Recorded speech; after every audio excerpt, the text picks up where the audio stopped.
Hey, and welcome to another episode of the Ice Cream for Everyone podcast. This is Willem Vanderhorst, your host for the show. Okay, I am already late on schedule. There's like tons of things going on, and the days are too short for me to get all the things that I have in my schedule done on time, or I'm cramming way too much of them. It's probably a little bit more of the latter. But so anyway, I have an exciting conversation right now. I keep repeating exciting. All right, so that's another foreshadowing, by the way. This episode took me a while to edit, and for whatever reason, there seemed to have been an issue with the audio track and the timing of it. So I had to spend a lot more time than usual. So I didn't miss anything, and the quality is fine. But I had to spend a lot more time aligning the conversation so that we're not talking over each other. And I know that when we had the conversation, we were not talking over each other. So let's talk a little bit about the guests. I'm talking to Emma Worrollo. Wow, this is actually, I'm just realizing now this is difficult to say. Emma, if you listen to this, I apologize for butchering your name. Worrollo. Emma Worrollo. Emma Worrollo is from the UK, and she is the founder and chief creative officer of the Pineapple Lounge. The Pineapple Lounge is a research agency that's dedicated and works with kids, brands, entertainment, toys, anybody who's trying to target and understand and better connect with children, teenagers, all of Gen Z. And we talk about the generational gaps and generational differences in our podcast, and families overall. And parenting is also another conversation we really get into. She works with a lot of global brands, and we had a fantastic conversation. And I came across Emma I was on a discussion panel, online discussion panel, an expert panel on this website called Current, about play and development. And Emma's really into play. And I was excited to find somebody who is in a similar space professionally in terms of working professionally with brands, doing marketing, communications, creative communications, in this case, research, and better understanding the trends going on, what's popular with teens, kids, toys, entertainment, play. And Emma also has a blog, an Instagram account called the Playful Den. And we go over that in detail and talk about everything that she's got and everything she believes in terms of play. And having a playful state of mind and having playful as a center of a life philosophy, basically. And so we had a fantastic time. The funny thing is I realized during the conversation, and I was cringing listening to it when I was editing, how much I keep repeating that I'm very excited to talk to her. And they're slightly embarrassed. How many ahs and ums, and I want to get better with that. Every time I think I'm not doing that much, I'm still doing a lot.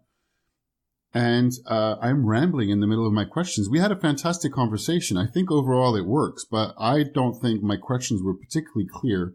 Maybe because that was just, I don't know, the topic gets me excited because, as you know, I'm really interested in playing games and integrating that in life overall, strategy in particular, and learning from playing games to put into different areas of life. So anyway, that's that for the guests. Just a little bit of the usual promo / housekeeping. If you're listening to this, it would be fantastic if you enjoy this in particular, if you give the show a rating and a review on the podcast, your favorite podcast app, wherever you're listening to this. You might be listening on a Apple Podcast. It's like the bigger one / iTunes. I believe on your iPhone Apple Podcast app, there's a way you can add a 5-star rating to the show.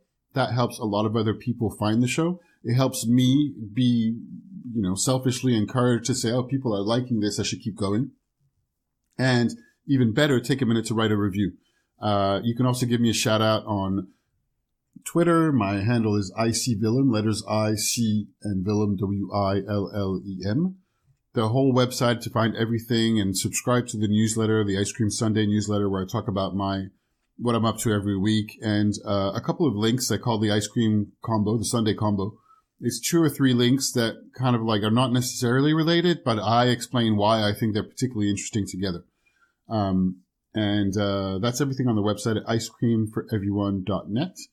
ICE, everything spelled out basically, like ice cream, the cream, rather than seeing anything.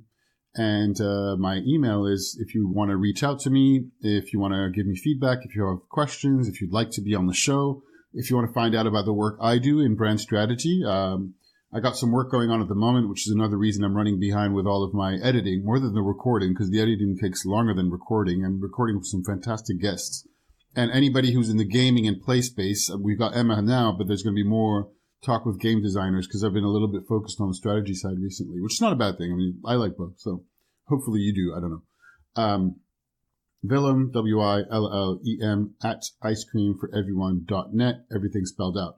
Give us a shout, give us a rating or review, like the page on Facebook, subscribe to the podcast, subscribe to the Facebook page, get in touch if you want to find out, if you need work with your brand, if you want to find out about the workshops I do with playful elements, role-playing game mechanisms, board game mechanisms, and things like that. And that's about it. Thank you so much for listening, and enjoy listening to the conversation I had with Emma.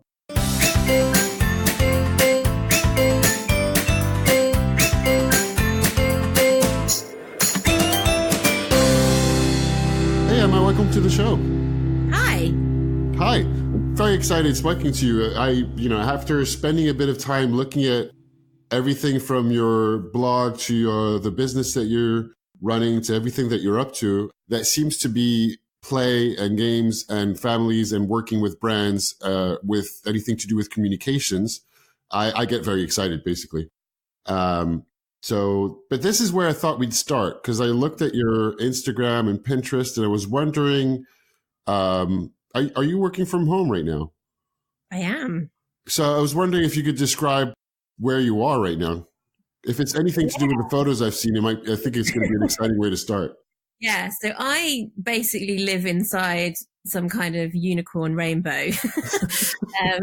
We've been on a mission since we bought this house. I live down in the south coast in a little town called Bournemouth. So the south coast of England, because a lot of the people listening are not necessarily in England. Yeah, so the south coast of England in a town called Bournemouth. It's very sort of British seaside, beach huts. And then I work out of London and New York when I'm not working at home. And we moved down here 2 years ago, and the whole house was white. So it's a converted house. It's kind of been modernized. And it was just like this amazing blank canvas. So we've been going through every room for the last 2 years with embracing color and play through how we design our home. So right now I'm actually probably in the least inspiring room in the house, which is our bedroom, because we've done everywhere else before. So this is kind of the last space to get the color treatment. So I have lots of plans for how that's going to happen. But this is probably the least colorful space so far. What's the most colorful one so far? So my daughter's room is based around the kawaii trend. We went on a trip to Japan a few years ago and spent a lot of time hanging out in Harajuku and just looking at all the like incredible trends and fashions and use of characters and colors and all these little kawaii kind of touches everywhere. And she was just captivated. So when we bought this house and we talked about the room, and I designed it with her around how she plays and what she's interested in, she kept coming back to kawaii. So she has this. Can you just describe kawaii for anybody who doesn't know the term? Yeah, kawaii is the Japanese word for cute. And it's kind of like an aesthetic that they apply to characters and fashion and decor. And it's the use of cuteness, really, across everything. So her room has this really bold polka dot wallpaper with bright yellow circles against a white wallpaper. And then on the other wall is the color that's the opposite end of the color spectrum to yellow, which is purple, has a sort of vivid kind of lavender colored wall. And you just walk in there and her bed is in the shape of a house, and she has this amazing long desk with these pegboards on the wall with all of her creative materials, and it's just like this explosion of kawaii and creativity. Wow, that's very very cool, very exciting. What do you plan? Or do you already have plans set for the bedroom where you are, or in terms of color or Yeah. themes? Or?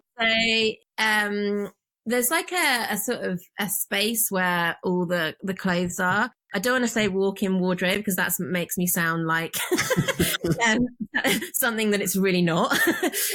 But it has a sort of sloping ceiling, and I thought it would be really playful to actually wallpaper just that space, that entire little sort of, it's almost like a little cavern in there, and to do that with a really bold, playful wallpaper, and for that to be the only space in the room that has that, because I think I really like transforming dead spaces into like little magical corners, and I really like finding play and putting playfulness into places that, you know, might otherwise be sort of forgotten about or just kept as functional. Yeah, awesome, great, thank you. So, all right, well, that's good. You're talking about your daughter. Usually, I like to go back after that and just go from the beginning. Where are you from, actually? So I'm from the Midlands. So the closest city people might be familiar with would be Birmingham, which has a really strong accent. But I don't have that anymore through a career of presenting and working with international clients. I have quite a sort of a neutral accent. But yeah, I'm actually from Birmingham, right in the middle of England. And I noticed just like browsing around, and I think I saw that on one of your websites, that you have or had a really strong interest for mermaids, and I was wondering when that started. Yeah, I think I'm an Aquarius. I'm quite into star signs. And I think from just birth, really, I've always swam and been really confident in the water and had an interest in any kind of sport or activity that's involved water. So funnily enough, where I grew up, though, is the furthest place from the sea in the UK. So as soon as I possibly could, I was out the door on my gap year traveling, and just have always been pulled to live near the sea ever since, really. So, and now I live down here and I swim all year round in the sea. Obviously, in the summer, I can just go in normal swim gear, but I have like a full body swimsuit, and I swim all through the year, even when it's freezing. Wow, that's impressive. I I live in Chicago, and the lake is really cold, and I mean, obviously it froze this winter. I've only been here for a couple of years, but so people swim in the summer, not really so much. Although there's the thing called the polar plunge, where everybody goes, and there's like a special event in the new year. But anyway, I barely go in the summer. I don't. It's too cold for me in the summer, so I'm impressed by the fact that you go with a suit in the winter. It's really good for, I mean, I do it because I love the water, but actually for mental health. Like for me, it's such a powerful way to be still and to clear your mind. And when I get out of the sea, actually more so when it's cold than when it's warm, there's just like an immediate sense of joy. I think there's something about like shocking your body and doing something that is so natural, and being in a place that's just not really your environment, like the sea, that just completely resets your mind. So that's kind of why I do it now. Yeah, I've heard that also from, you know, the kind of like quote unquote high powered. I mean, they are high powered. Like people like Tony Robbins, Tim Ferriss, do like cryo freeze or go like for very cold baths for resets, things like that. I've heard about that. I think actually the Tim Ferriss show, he recently, or is it Russell Brand, on Russell Brand's podcast, he just recently published a thing with a guy from Scandinavia, I think Finland, who does all sorts of work through bathing in cold, essentially, in very cold. Yeah, I listened to that. I haven't listened to it yet. I saw it like recommended on my YouTube. Is it worth listening to? Yeah, I'm quite a big fan of Russell Brand. Yeah, he does. I can't remember what the guy's name is now, but there is some evidence that shows that cold water swimming, like if you suffer from things like depression, is more effective than medication. Like there is some proof in that. It's pretty magical. Interesting. Cool. And how were you, how did you grow up, and how did you like to play as a kid yourself? So I had a very free play childhood. So I'm a millennial, but quite an old millennial. So I'm kind of on the cusp of Gen X and millennial. But so I still had quite an analog childhood that was quite open, and at a time when playing on the street was very much the norm, and the street was ours. So the kids in the street, we own the street, and if a car came down the street, then they moved out the way for us. So we were very much like owned that street, and it had a brook, which is like a small little stream at the end of the street, and that's kind of where we spent most of our time, in and out of each other's houses, on our bikes, fishing. Very, very analog, and quite now, in comparison to modern childhood, quite kind of wholesome, and kind of natural and outdoorsy. Yeah. And was this more of a kind of countryside, suburban, city environment, or? Yeah, kind of, it's, I wouldn't say countryside, but I would say quite close to lots of natural environments, fields and parks, and that kind of thing. But it was a town where I grew up. Okay. And do you have siblings? I have one older brother. What were your parents doing? Or what do they do? I don't know.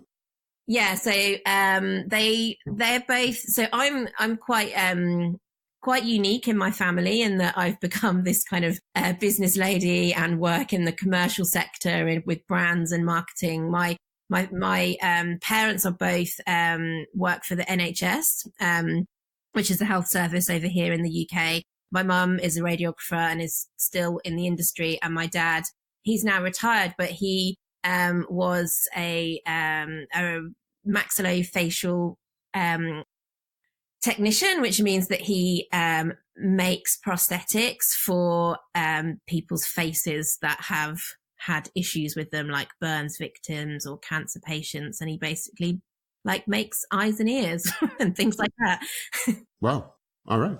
And so you're talking about marketing and brands. I think you studied the communications in university, right? Yeah, I went to university actually here where I live now. So I've sort of come back and studied advertising and marketing. What got you interested in studying that in the first place? How did that come about? Yeah, so growing up, I always wanted to be a journalist or a presenter. So I kind of followed the kind of media route, and I went into this degree, honestly, because I didn't really know what else to do. And people were like, oh, it's really quite difficult to get onto this course. You have to be quite creative. So I was like, oh, I'm just going to go and try and do that. And I wanted to live by the sea.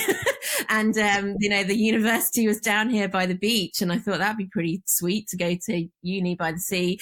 And I was also interested originally in being a creative. So a person that actually came up, with adverts. So that's kind of what I started. Did you think of yourself as creative before, and before going to university or after, or? Yeah. So I think this is really fascinating. And I think, no, I don't think I did. And now I'm fully embracing of, the sort of creative side of myself in every aspect. But I think at the time when I grew up, unless you were really good at drawing, you weren't really seen as creative. And I'm not particularly good at drawing. I'm not particularly good at technical drawings or diagram or anything like that. So I think I was quite steered away from that. And I was very, very good at English and super into reading. So I was kind of always like nudged into writing type pathways. And I think that's because when I went to school, they didn't really know what jobs were out there. No one could really advise you on that. So I don't think I did actually see myself as a creative person, even though now when I look back, like I was doing some really wacky things, like with my clothes and customization. And like what, for example? So like I would never wear a pair of jeans or a skirt without doing something to it. I used to like put them in bleach and like cut them and put cheese graters over them to give the material a texture, and all these like really, like now when I think back, I'm like, God, it was just pouring out of me. But even then I didn't consider myself as like artistic or or creative, because I'd sort of gone to school with this sense that creative people draw. That's what creative people do. Yeah, it's funny because I had the same kind of, I think I had a little bit of the same kind of experience. I'm not particularly good at drawing. I did took like classes at some point when I was a kid.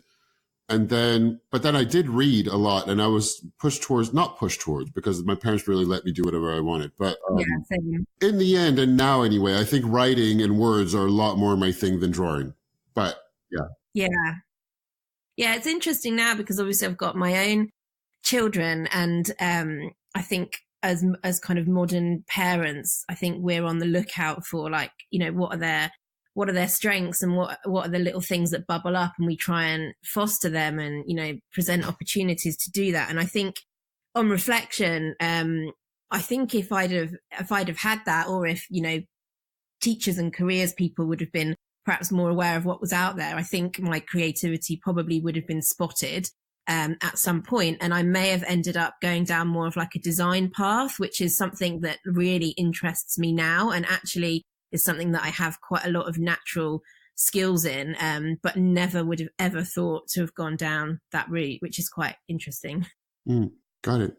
All right. So you completed communications, and you're at that point while studying it, did that come up as like, oh, that's definitely the kind of career I want to go into? I don't think I really knew. I funnily enough, we did qualitative research we did market research as one of the parts of the course. And that was the part that interested me the least. And that was the thing that I went into. And I think that's partly because we obviously studied the discipline in quite a kind of linear way. And then when I went out into the industry and I got to see the application of insights, I was like, wow, this is actually really cool. And I did after university, I did a placement while I was traveling in Australia at a market research agency, and got to work side by side some really senior people in the agency, and could see how they were applying insight in this really strategic and quite creative way. And that just piqued my interest. So I just followed that and went straight into qualitative research after university. All right. So for people who don't know, could you explain qualitative research, and maybe explain like what you saw as traditional and what you saw as more creative, and maybe how you're doing it now? Yeah. So I think when you hear the words market research, you think questionnaires, people on the street with clipboards, clipboards are very important. People behind the mirror, sat in a circle answering questions in quite a dull way. And what I saw was out there were things like ethnography, where you can go and hang out with people and study their behavior. I saw cultural analysis, so how you can study what's happening in pop culture and in things like language and trends and those sorts of things, and bring that into the work to help explain why people do what they do. And really, qualitative research is all about the study of human behavior. And when you say it like that, that's quite different to what you think of when you hear market research, I think. Yeah, no, it is, absolutely. And so you started your own market research agency? Yeah. So so my background was in qual, and I got a good grounding there. And then I quite quickly started to specialize in children's brands because I had quite a natural skill to be able to communicate with young people, and I was interested in that sector. So after I'd worked in London for a bit and I'd been at a few agencies, I actually went on maternity leave. I was 27 when I had my first child, Phoenix. He's 9 this year. And when I was on maternity leave, I actually had like a real huge surge of creativity. And rather than slowing down, I actually ramped up.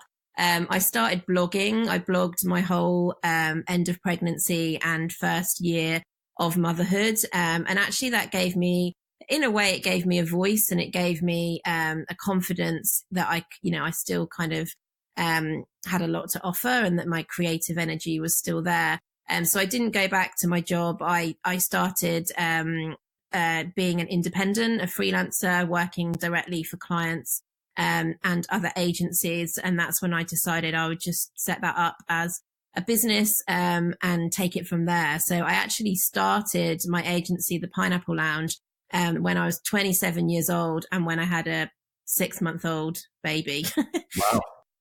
And when you were blogging and writing about your experience of pregnancy and the first few year towards birth, was that sharing the experience of how that was for you, or was there any other kind of theme alongside of it?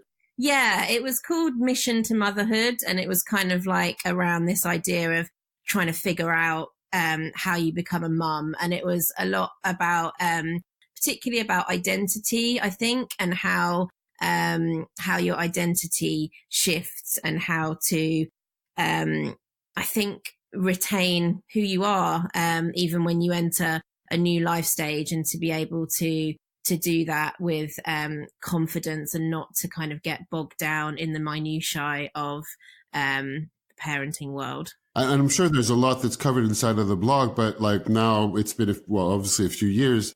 Was there anything in particular that was, I don't know, I was going to say, I was looking for the right word, whether it's remarkable or noticeable or like something that sums up the whole experience of how motherhood was for you, I guess. And like, what changes did you see in yourself or non-changes, I guess? Yeah. It's a bit of an open question. Yeah, I think it's interesting because I think my experience is quite different because I managed to start this company and actually go on this new career path, whereas I think for a lot of women they feel like they've become disconnected from themselves and from their careers in particular. And maybe it's because I was so conscious of that, because at the point where I had my first child, I was at a point where most people would think that's really risky, a point in your career to do that, because I was kind of, reaching quite a senior level, and I was, getting known in the industry and having my own clients and that sort of thing. And I think that kind of drove me to keep the momentum going. And I think for me, like, I had quite good perspective right from the beginning, because I just found it so incredible that I could grow a human and birth to it and keep it alive, and for it to come out being this like amazing little thing, that it kind of made everything seem less scary. Like there really is nothing more amazing or incredible than that. And it actually gave me quite a fearlessness to just go out and just try stuff out. And if it didn't matter, I've still got this cool little thing back at home, and I'd figure it out. So I kind of really, I think, tried to hold on to, after labor, like you have this incredible feeling of like, oh my God, I just did this like insane thing. And I really tried to hold on to that to kind of drive me to do whatever it was that I wanted to do. Awesome. And just like one thing that you were mentioning before, but I just wanted to track back on it slightly. So you'd already gone in the direction of working with kids brands or family brands. And was that, how did that come about? Was it a bit per chance, or it sounded like a natural interest, but I was curious. Definitely a bit of both, like a natural interest because previously, like I'd always worked in like leisure centers and as a pool lifeguard, and I'd always done like summer camps with kids. And I think when I was at like my first few agencies, I was asked to moderate with kids literally because I was the youngest person on the team. So I think that's how it started. And then I was like, this is so much more interesting because, in the analysis and in the study of their behavior, you're not only looking at how they're reacting to this brand and this particular packaging, but you have to consider, what developmental stage are they at? What is the context of the childhood that they're having in terms of, devices and technology and access to things that maybe children didn't have in previous generations? What's kind of going on with their family structure? Because, to understand a child, you also really need to understand how they're being parented and the relationships that they have with the key role models in their lives. So I just found it so much more to say. and so much more to look around the project than some of the things that I was doing on more kind of straightforward adult brands. And so now, a few years later, you got the Pineapple Laundry Agency. So now how do you work with brands now? Presumably, I mean, from what I understand, well, yeah, please just give us a little bit of the overview, I guess. Yeah. Yeah. So this is the 9th year of running the business. We're a team of 12 across London and New York. And we started really as an agency to embrace this new generation. So Generation Z. So they're kind of aged around 8 to around early 20s. And when I started the business, I knew that these kids were going to be so different to any other generation that we've seen. And I know that we say that every generation that comes up, but these are the first to have a full digital childhood. So millennials are often described as digital natives, but they're not. Most millennials did have an analog childhood, and their first experiences with tech were pretty playful and pretty amateur compared to what these kids have had. So I knew these kids' context was going to be completely unique because of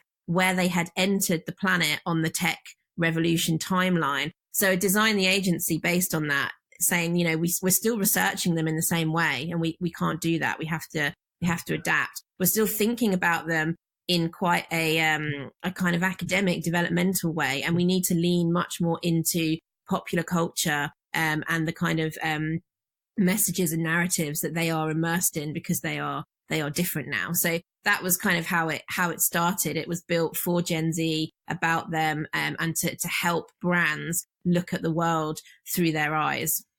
And so do you tend to work directly with brands like consumer insights and research teams on the brand and marketing side, or also with creative or marketing agencies, or a bit of both? Or bit of both, yeah. So a lot of our clients are from insight teams, but we also work very closely with marketeers, brand managers, and also product and innovation teams as well.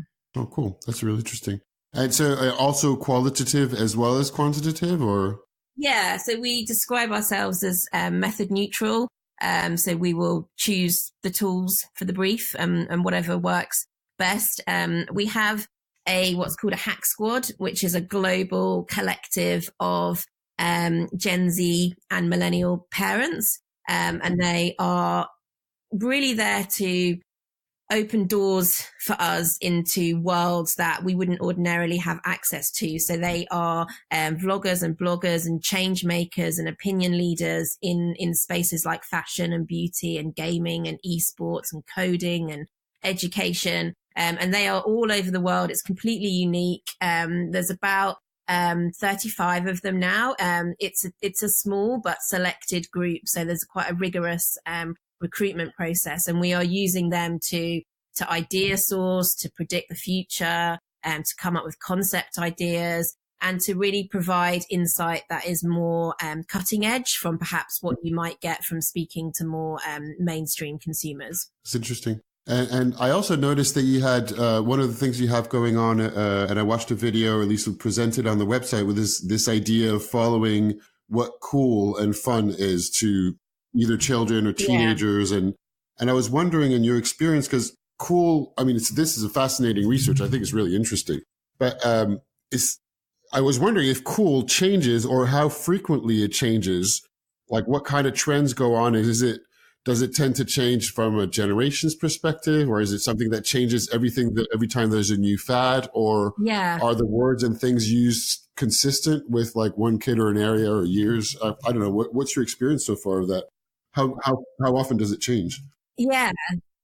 So with cool, there's kind of like layers. So the fundamental essence of what cool means, which we would describe as something that is magnetic, that draws people to it and makes them want to use it to express who they are to other people. That hasn't changed. And that's kind of still what people say when they mean something's cool.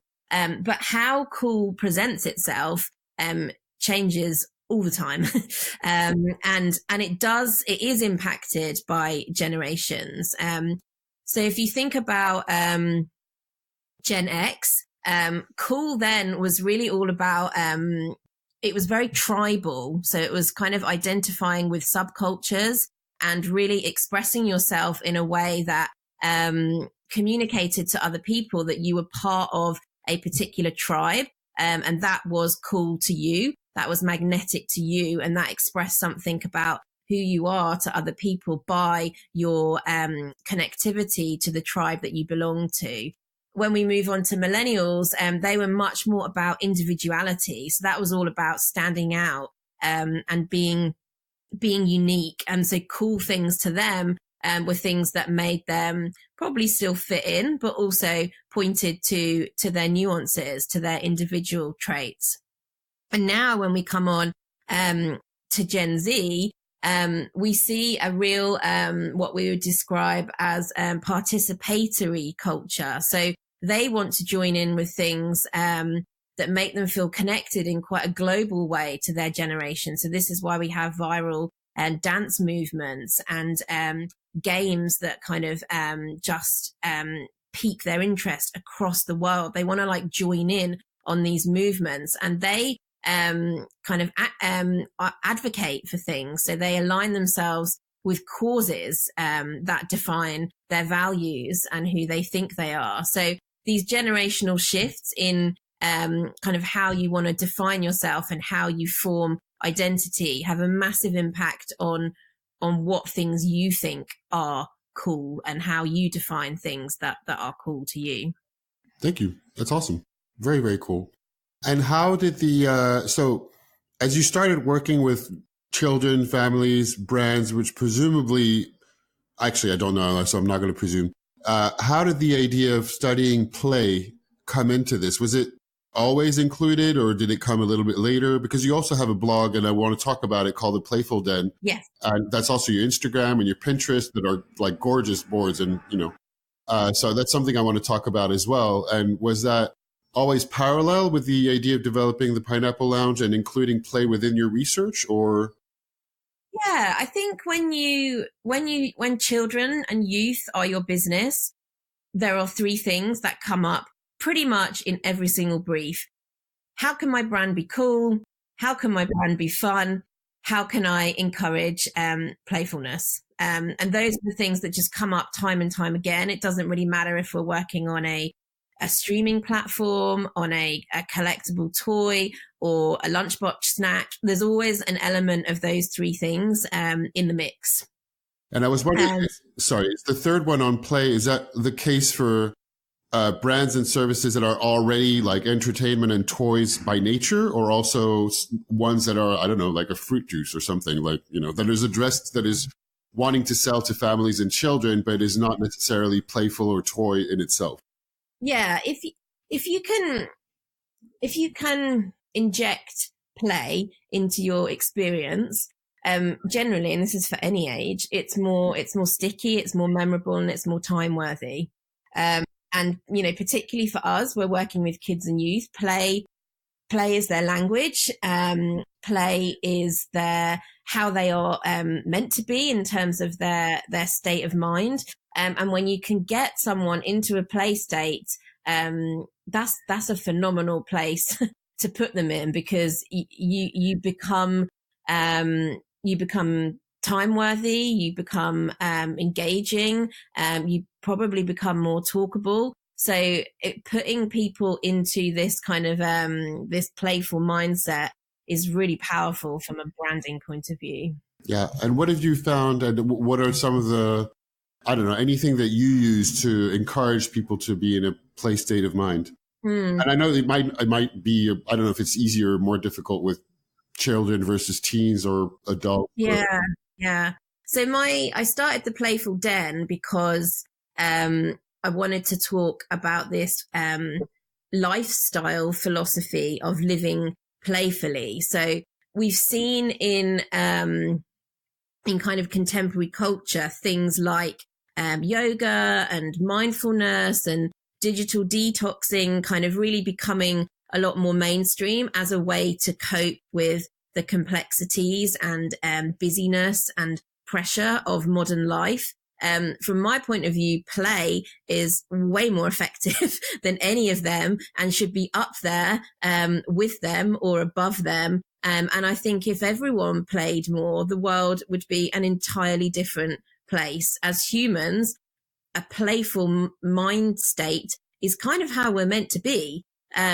But we sort of associate play with childhood only. And even in childhood, it's almost like a luxury or a nice to have now because things have become so timetabled and scheduled. So I wanted to start this blog and this Instagram to sort of remind people of how important play is and how it's not just about toys. So I talk about how you can have this playful way of looking at everything in your life, from how you parent to how you form relationships to how you decorate your home to how you put your clothes on every day. Like, you can apply the principles of play everywhere. And this leads to things that people want, which is escapism and relaxation and a kind of a calming down and happiness and a good well-being. It does all of these things really effectively. I absolutely agree. And this is awesome. It's part of the reason I was really excited to talk to you. And actually, this is a great place. I was wondering if we'd have a chance to have this topic, but this is a starting question that I want to explore. And just as you said, we lose the idea of play growing up, and even more children already don't have much space for it. Yeah. And humans have started opposing the idea of work and play, which were not words that were opposed in the first place. I don't think they're actually mutually exclusive either. But I was wondering what your experience or opinion was about this idea that we put play and work as opposed words, but they don't really necessarily, I think they don't have to be, but I don't know what you think. I agree. Yeah. I think we have this weird sort of obsession with moving on and growing up and defining, I'm in this environment now, I'm in this life stage now. And in that process, play just gets completely diluted often. And it starts, doesn't it, in the sort of teen years and the early kind of adult years where, maybe you still really enjoy doing something that's playful, but suddenly you have to put that down because maybe you're too old for that now. But it's probably a time when you need it even more. And I think that's what I see in kind of modern childhood, is that children have never needed unstructured play more than they do now. And yet they've never had less of it. It's true. I mean, having lived, I think it's probably increasingly the case in Europe and in the States. I don't know about the States, but I know that in Asia, and having lived in Singapore and traveled around, the schedule and the timetable that children have is impressive. They're scheduled down, like before they can even walk, they're studying to the hour. And especially my older brother, I don't have children, but all my siblings do, and my older brother lives in Sri Lanka. And my nephew's in a very cool school, but still, he's learning to write and read and has exams. And he was 4. He's just turned 5 last week. And I was like, I was just thinking, did I have exams when I was 4? I don't think I had exams. Yeah. And they were called exams, just the word and the environment, right? So with grades and, the pressure on the child to perform. And I think I was just playing with cubes and just beginning to write and just shape. I don't know. Completely. Particularly here in the UK, I have no idea why we expect and want children to know what they know and do academically at the young ages that they do. I see no benefit to some of the skills that they learn at school, the academic skills. I see no benefit to why they learn them so early. Oh, I have another question. This comes up. I wasn't really thinking about this in my preparation, but I have several friends in the UK, because I lived in London for 8 years, who homeschool their children. I was wondering if you had a perspective on, education and homeschooling in different ways, or if this is something you looked at, or. Yeah. I think it's on the rise, for sure.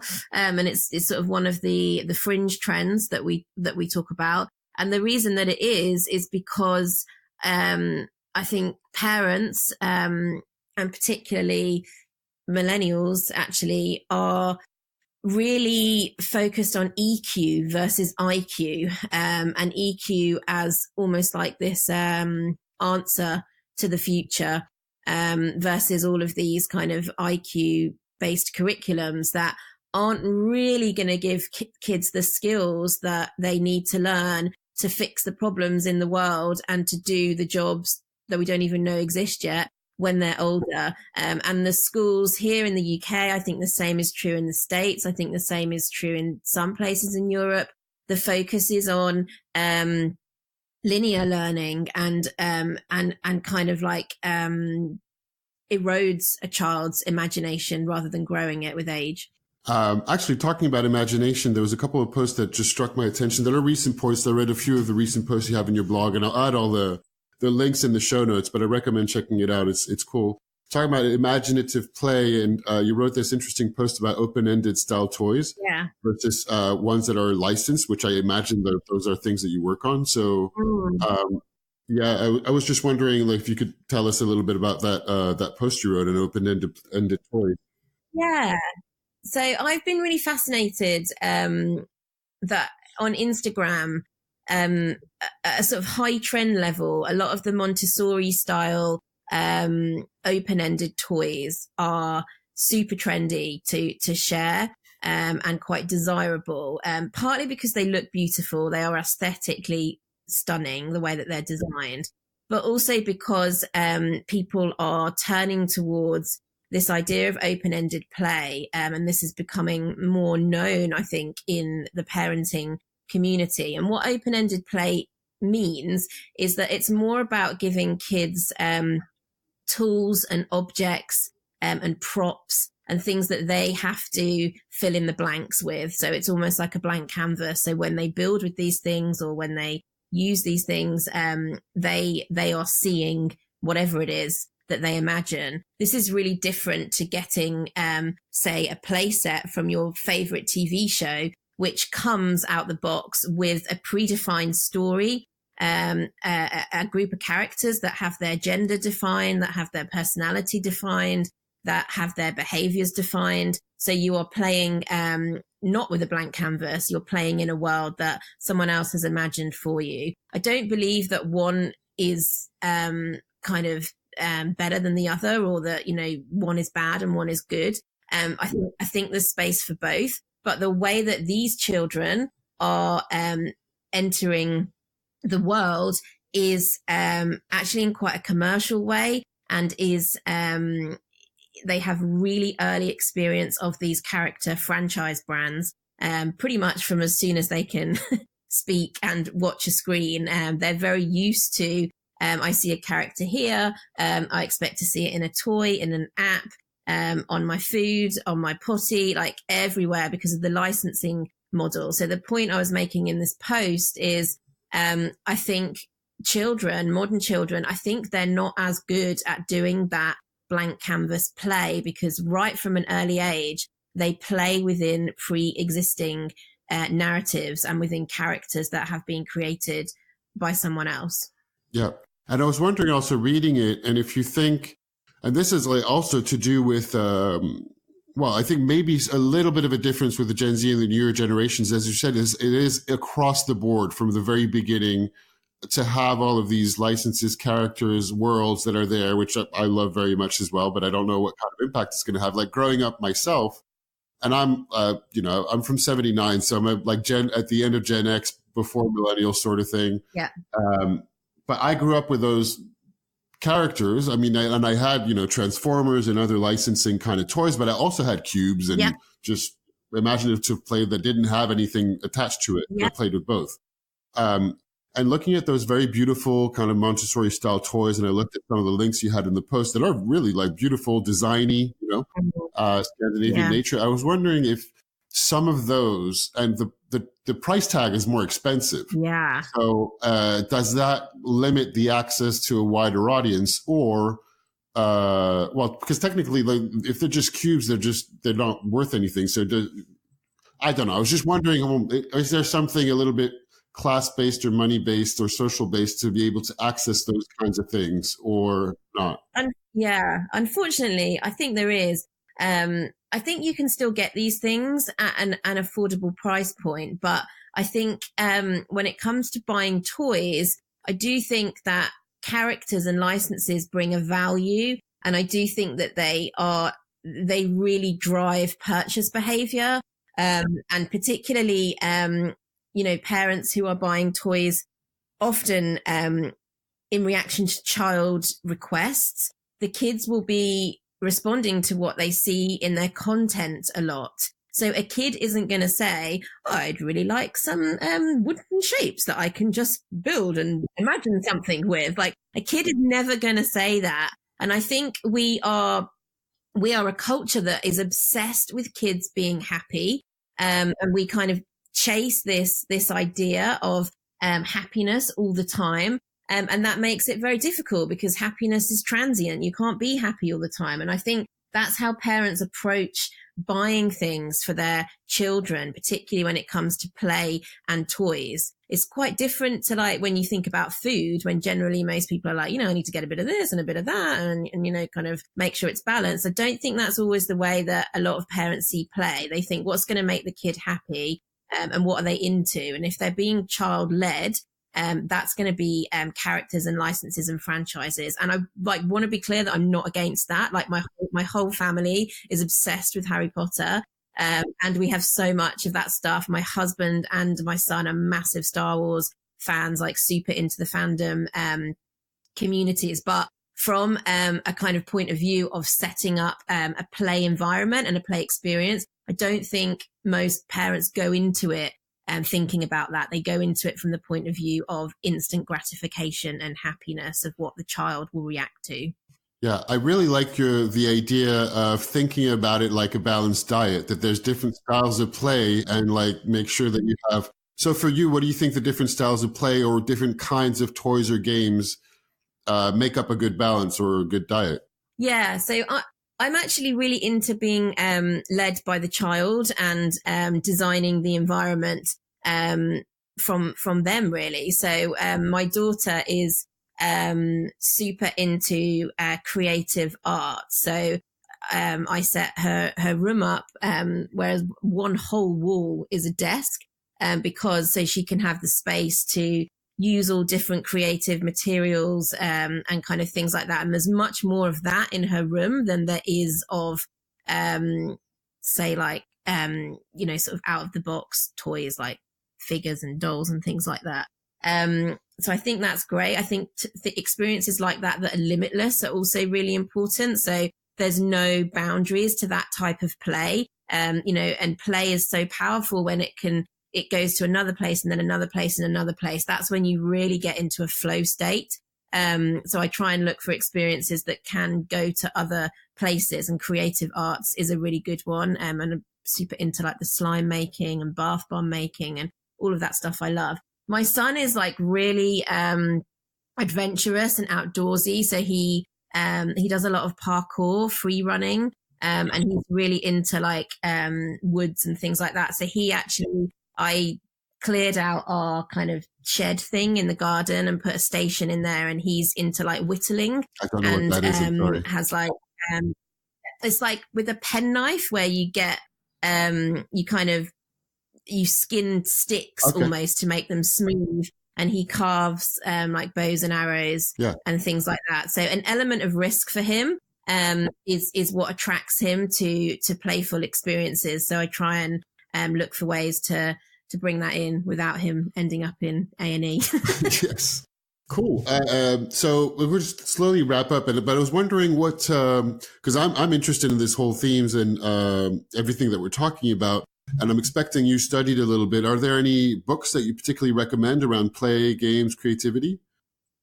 Yeah, so I'm reading this book at the moment called Joyful, which is by Ingrid Fettel-Lee, who's the former design director of IDEO in New York. And the book is about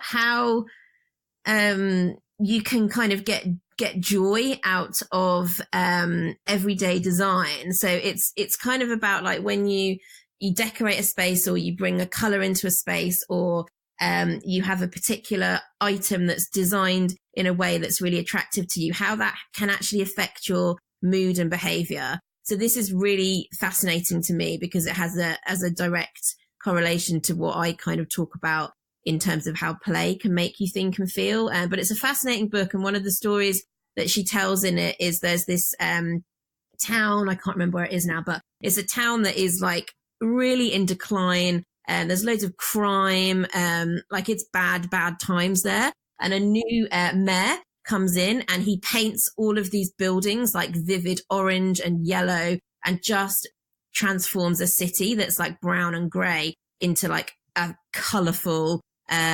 space using particular shades of colour purposefully. So like orange, for example, is the colour of creativity. And this town like transforms itself. The crime rate goes down, people's income goes up, the way that they feel about living there changes, and the overall happiness of the people changes. And this is just from changing the design of the environment that's around them. So I thought that was really fascinating. That is very cool. Super interesting. All right, I'll have to check it out. Cool. I usually complete the conversations with what I'm calling the cool down questions, just a few kind of rapid fire, and I'm testing a few new ones.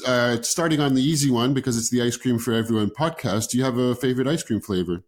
Do you know what? I actually really just like the Mr. Whippy that comes out the machine Yes. with a flake in it. Like I don't want to know what's in that ice cream. But it's sugar. Yeah.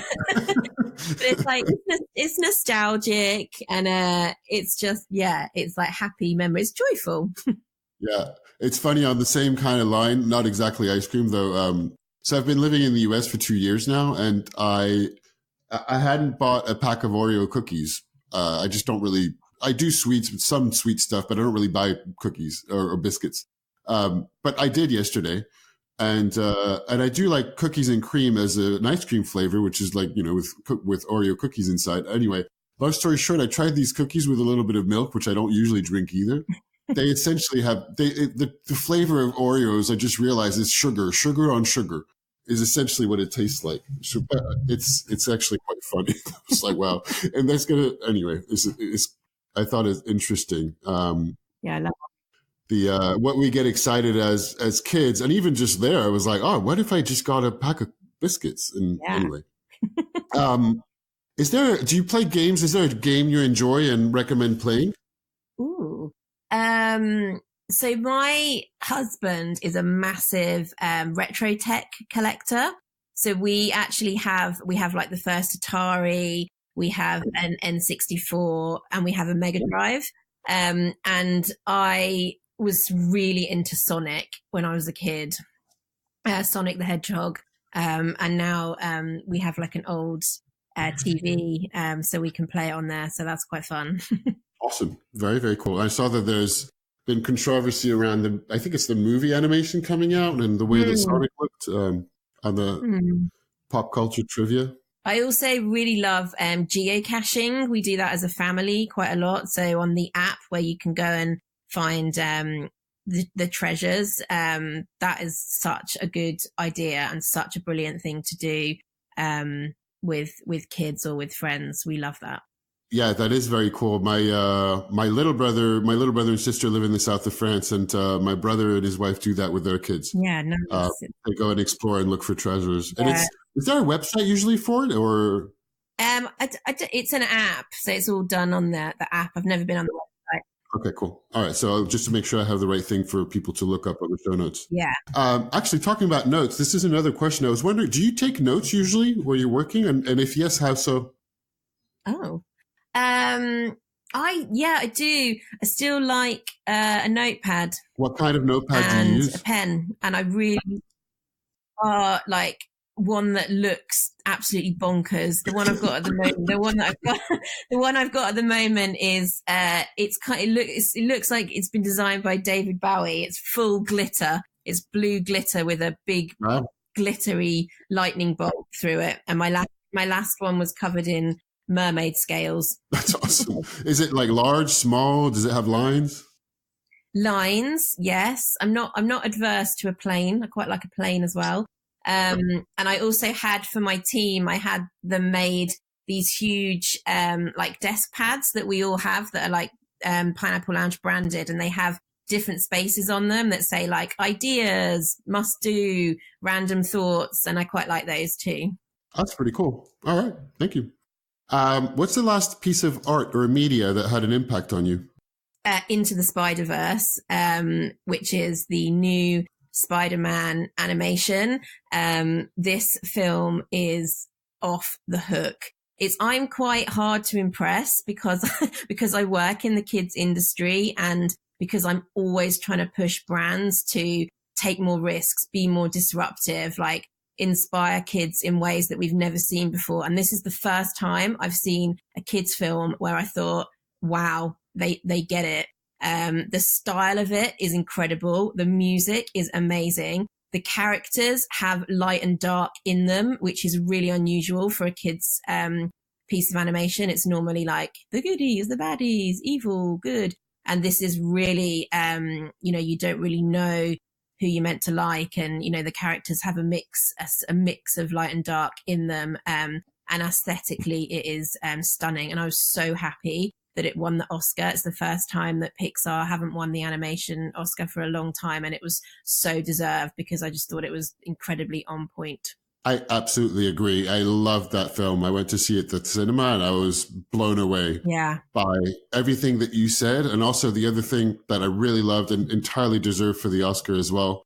I loved the mixed animation. Yeah. I love the mixed styles of animation, and that each one of the characters had their animation universe, I guess, that the kind of Japanese robot manga was in a very Japanese style, and that there was 3D, and that there was drawing, and there was modern. It really felt like today, New York, I guess. Totally.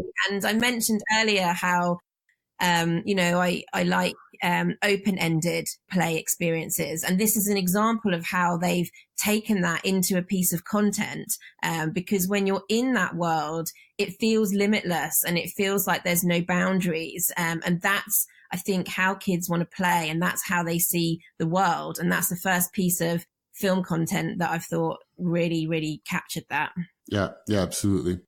Cool. All right, last question. If you had, you could give one thing to everybody, like you had a wish to make, and you make the wish, and everybody has that thing. What might that be? I would give them a playroom.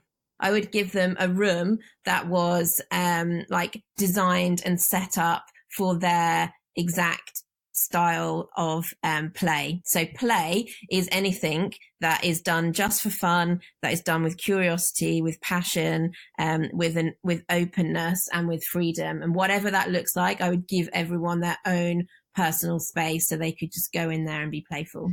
That's awesome.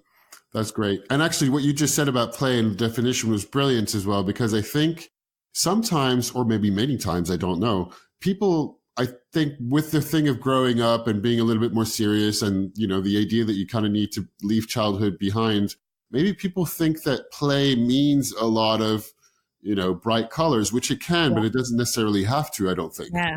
Play can be different for different people. People think that play is toys, and sometimes toys can be really unplayful, and kind of, not always the best stimulus for everyone for play. So that's kind of what I'm trying to do in my blog as well, is reconnect everyone with what is their play state, what does that look like to them, and do more of it. Very cool. Awesome. This was fantastic. Thank you so much for your time, Emma. So before we go, just making sure that people know where to find you. Where can they look you up online and look for the Pineapple Lounge? What are the kind of pineapplelounge.com and on Instagram, _playful_den, and the blog is theplayfulden.com. Fantastic. Thank you so much. Thank you. Lovely to chat to you.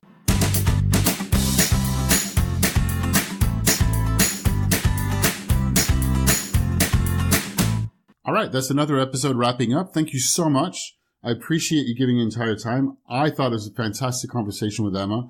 You tell me what you thought. Tell me what you thought by hopefully giving me a 5-star review and a bit of a rating on the show. Give a shout out, share it with your friends. And that's about it for now. Enjoy the rest of your afternoon, morning, night, whatever time of day or night it is for you. All right, cheers. Bye.